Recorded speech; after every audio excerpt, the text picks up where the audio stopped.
Traditionally, high-altitude monitoring is done using either aircraft or satellites, but both of these systems have their own issues.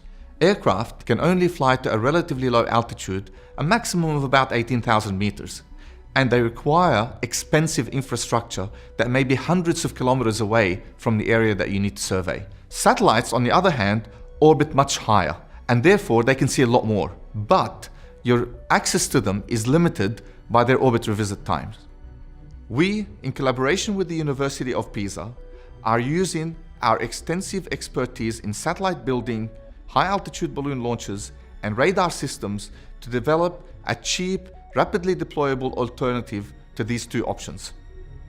Central to our solution is a synthetic aperture radar, or SAR, system that is being developed by our colleagues at the University of Pisa. Standard radar uses the reflections of radio waves or microwaves to generate an image of the environment. But much like a camera, the quality of this image is limited to the aperture or physical size of the radar system's antenna. The bigger the aperture, the better the image. To get around this, a synthetic aperture radar uses the radar's motion to synthesize a large aperture from a small antenna by combining multiple images into a single high-resolution image. This gives the same result as a radar system with a very large aperture, but allows for a much smaller and lighter physical system.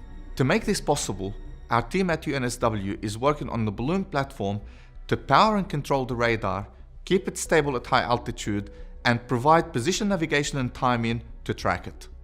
The combination of the SAR and high-altitude balloon platform provides a cheap, extremely compact, and agile system that can be easily deployed from the back of a small truck.